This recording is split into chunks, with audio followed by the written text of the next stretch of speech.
good within reason. Here you go. خوكم اللي كيبغيكم وديما معاكم هنا مع ليكيب ديالنا هنا كيوريونا كيفاش نصوبوا البيكالا.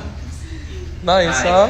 Hello, my team here. Everyone is happy. We are learning how to fix bikes. So we should start though, because I think there's something starting here at 4:30, so I don't want to waste too much.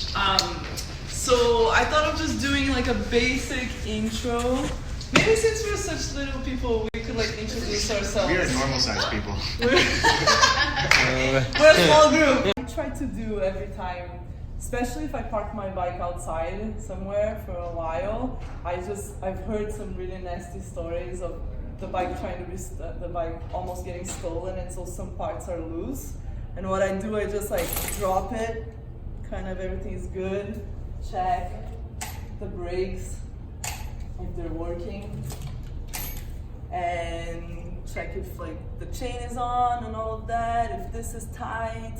Because mainly if someone is trying to steal your bike, they're gonna try the wheels mostly. So I just literally do this to make sure that everything is in place. Because a friend of mine was riding and went on a bump and her front wheel just went flying off the bike. Yeah. So good trick to know. And then what I would say is pretty essential to do once in a while is to check if everything is tight. And that can be done with one of these little guys, which is a toolkit that comes with different heads. Like there's I forget all the names, a screw and a flat, and then an Allen key of different sizes. So you'll most likely find the one for your bike. And what you do is just you attach it right at the Allen key and just kind of like give it a torque, make sure everything is tight. All these places have a bolt holding it, the derailleur, the brakes, the stem, and then of course your wheels. So on each one side of your wheels there will always be this or a quick release like this. And so just check everything is tight. And then you can also check the tension in your cables, because that might be something that loses is like power after a while, and you'll have to switch the cables for the brakes and the cables for the brakes. So on my bike I can't see the brakes cables, but I can feel these one out, and you just want to have like that gentle tension. And I think if it's really loose, you can really tell. And what you can do is tighten it through here, for example. Mine, the cable to switch the derailleur, it comes out all the way here. To tighten the cable, you need a specific tool that I ended up investing to have at home, just because it is kind of like a quick fix and you don't have to go to a shop. But maybe it's like $15 or something like that.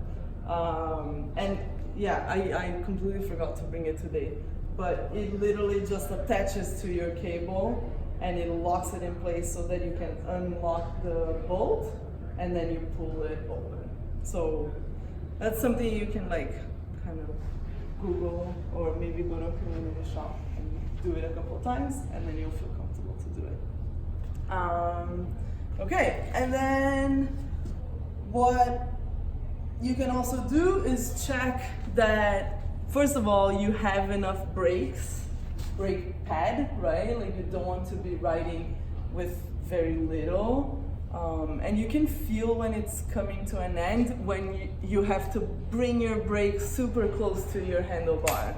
That's not a good sign. Like you want your bike to be responsive, right? So the quickest it is to feel the brake, the better. You can always come close if you want to see something. So you check the brake, and then switching the brakes is also another like easy fix at home too, because all you need is the new set of brake pads that you can buy at a bike shop and an Allen key, because you will open these guys here, and they literally come off of your bike.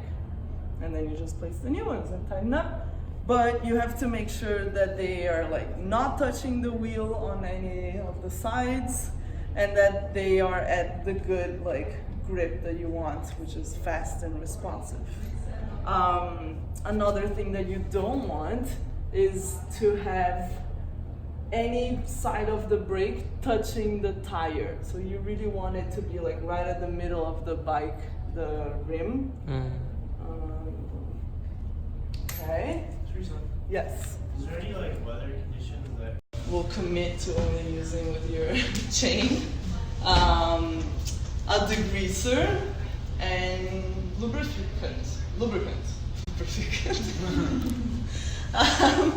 And I also use, like, this is something specific for a bike, but you don't need exactly this. You can just use like old toothbrushes. I try to have different sizes so that one can be like thinner and go in more, and the other one is more for the surfaces. So what I do is I give it a little wipe on everything, like you can hold with your hand and just move the pedals. This will take the excess out. And this is valid for when it's rainy and you want to remove water. You should do the same thing. But pretty easy. You'll like wipe it out and it comes out easily on the rag with alcohol. Or you can use water too. The degreaser is only for the chain. The degreaser you literally like drop a couple of times while you're spinning the pedals. Leave it for a little bit, and like in the meantime you can do other things like wipe it out and all of that. Once time has gone by, you use it to wipe it off, and like at this time I'll like try and wipe it off with a little bit more like strength. What's the purpose of the degreaser? Because I know you re-grease it after. Yeah, I know. It's It's kind of to start fresh, Okay. you know, because maybe you spent like 2, 3, 4 weeks riding, but then if you felt like a little bit of creak, you would put grease on your bike without cleaning it, right? Because you don't want to do chain links, right? Okay. Well, I have some things to do then. I haven't done any of that. It's fun. It's super fun. But and then once you're done cleaning and everything looks like nice, another trick that you can do too is these wheels that I don't know the name. Eric, if you know. That'd be like Of the gear. a cog in the derailleur. Yeah, the cog. They also gather quite a bit of debris. So I just use, like I get a rag in there, and you have to be careful not to get it caught while it's spinning, but as it's turning you can kind of just keep it there. I'm actually just gonna get my bike because I'm gonna leave my chain right now. And it will clean slowly. Like that, and then you can come on the other side. The more times you do it, it gets easier. Each bike is different, so I feel like wider tires are easier to take it off and put it on the wheel than like a thinner tire. But you'll need these little things, which I don't know the name. Tire lever. Tire lever. Super cheap, easy to find at bike shops. And pretty much what you do is you'll place one inside, right in so that you catch the end of the tire, and you flip it back in and attach it to this guy. Okay? But because it's like still kind of tight, I usually put a second one in, maybe even a third one in to make life easy. And just press it all down at the same time. So now there's like an opening, and you literally just have to press it out. Later. Okay. Jill, what? I could have prepped this in the table or something. You want to be careful that the tube isn't kind of sticking out because once you put the other bead over, it will potentially pinch it, and then once you inflate it with a bunch of air, it'll get a pinch flat immediately. Yeah, it would like break your tube pretty much. So then your hoop. So maybe now, like Jawad and Maria. Where are the washrooms, please? Over there. Ah! That's killer. No, I just have like flexible fingers. Wow. Double joints. No, that's it. No, that's it. It's the part. That's a middle finger. A good one. What about backwards? Oh, it's good. It's No, but yeah, it's. جواد جو هذا كنسوي لكم بيكالات العود الساق لكم اللي كيبغيكم والديما معاكم. Okay, so it got a little bit hard, but it's gonna keep going. So what you can do is get the sides that are already in. Oh wait, that's right.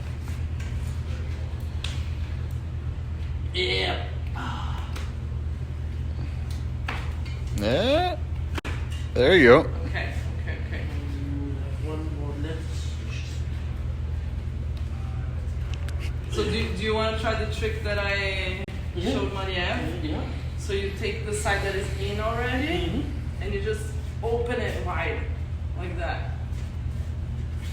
To kind of like bring a little bit more flexibility. And opposite to you is easier, yeah. There. Nice.